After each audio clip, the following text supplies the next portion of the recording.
part of Ms. Lander's history class has been the amazing production of tasting history books. In these books, I get so hungry reading them because they're all of delicious recipes from students and their families that represent the different backgrounds that encompass the students here at Lowell High School. Tell us about how these books get produced from students and families in your classroom. Well, thank you so much for coming to our class today and talking to my students. This project comes at the end of our study of immigration of the 1900s. So after we've been studying that history, we also need to be studying our own students' history because, of course, all of the amazing students in my class are experts in immigration. They come from more than 30 countries in the world. And so what my students do to start off is they have to go home and they have to get a favorite family recipe. And that might mean talking to someone right here in Lowell, or it could be calling up a grandfather in Brazil or an aunt in Cambodia, or texting a family member in Colombia. They get those recipes, they translate them. They then make sure that anyone who's never cooked their food can cook their food. So if they're saying something like, cook until done, what does that mean? How long does that take? Then they write stories about that recipe. And so they talk about the cultures, the histories, the traditions that are connected to that food, their memories of that food.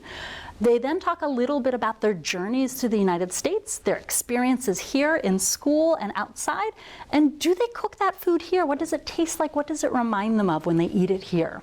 Finally, and one of the really fun parts is that everyone in our class in a few weeks is going to be cooking that food and bringing it in so that we can all taste that food. My favorite part. It's delicious. We'll have to invite you back for that. Please do. And then we publish a cookbook. So we have had 4 cookbooks published, and so we will be publishing the newest edition, so the 5th edition of the Tasting History Cookbook.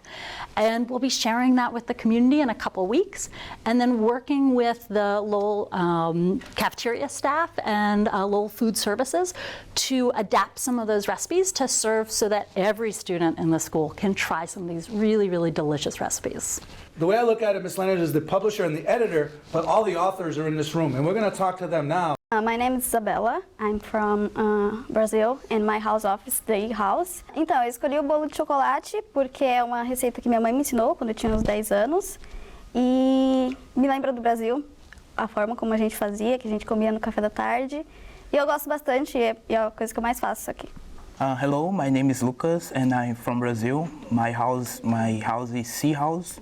And I choose this recipe, carrot cake, sweet frosting brigadeiro, because my grandmother do to my mom in hour of her birthdays, and my grandmother is not good in health in Brazil, and because of that recipe is so important to me, and my mom do that for me first time in my 12th birthday, and after that, she do all of my birthdays, and sometimes in weekend, and I like it so much. My name is Alanis. I'm from Puerto Rico, Sea House. Yo escogí el tres leches porque en mi casa mi mamá lo empezó a hacer cuando yo tenía 12 años y como no teníamos mucho dinero, pues lo empezamos a vender y mi mamá lo hizo un día para el cumpleaños de mi hermana mayor. A receita que eu escolhi é mousse de morango. Eu escolhi essa receita porque faz lembrar do meu avô que morreu. É porque é bom e faz a gente lembrar do nosso avô. Hi, my name is Azka Yasser. I'm from Pakistan. I'm in Jai House and I have a recipe chicken biryani. It's very delicious and we are all loving this in my culture. And when we gather in my family, we are making the main special dish. It's very, very delicious.